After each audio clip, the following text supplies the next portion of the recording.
I'd like to welcome to our live broadcast Roger Osmun, Dr. Roger Osmun. He's the president and CEO of West Central Behavioral Health, locations in Lebanon, Claremont, and in Newport.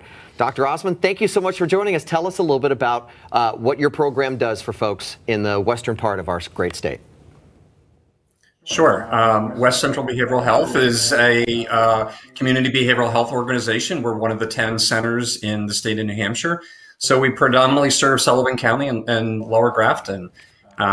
So basically the full range of mental health, substance abuse treatment services, psychotherapy, psychiatric care, case management, supported employment, housing support, residential care, peer support, and things of that nature. We most recently, even in the middle of the pandemic, we rolled out medication-assisted therapy for people with opiate addictions. The pandemic, as you can imagine, has just accentuated the need for our services. And, you know, our ability to staff all the referrals that we had prior to the pandemic was a challenge. It's even more of a challenge now as people are finding the need to reach out for support. One of the things that I read was one of the things that's great about your organization is, you know, it's always a worry when someone has to reach out for help because they're always concerned of how am I going to pay for it, right? And one of the things that I've read about is you guys is that you know, regardless of their ability to pay, you try to offer support to all of them.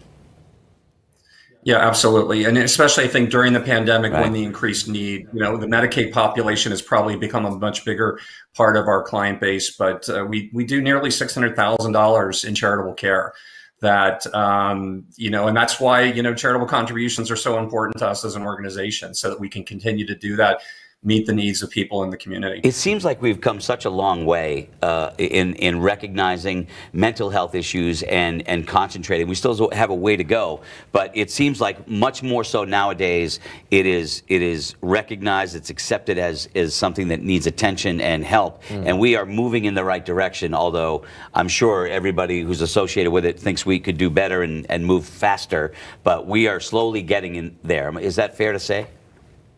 Oh, absolutely. I mean, I've been in the profession for 27 years. I've seen the stigma really be reduced. And I think that's important, that people can reach out and hopefully reach out for help earlier, you know, before things really become a crisis.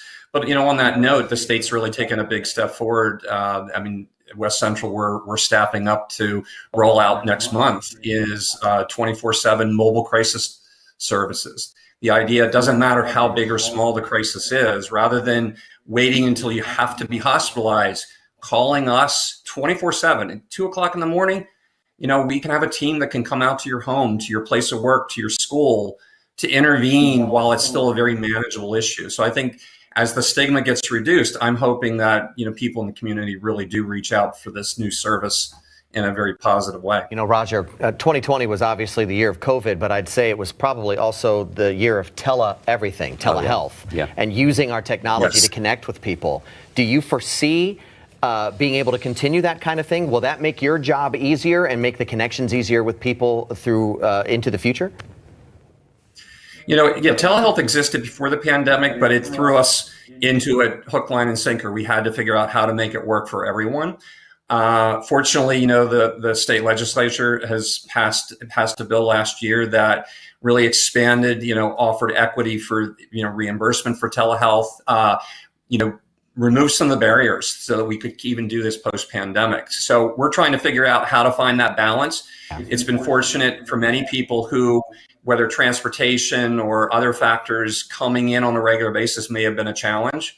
So now they can connect from their home, and you know, I know we'll find a nice balance between the in-person versus the telehealth. Yeah. Roger Osmun, thank you so much for all that you do. Thank you for serving your constituents in your area, and the very best of luck. And as Greg said, when you're taking services, regardless of people's ability to pay, I can't think of any better incentive for people to give to your organization. Bravo. Log on to New Hampshire Gives. But Roger, thank you so much for joining us today.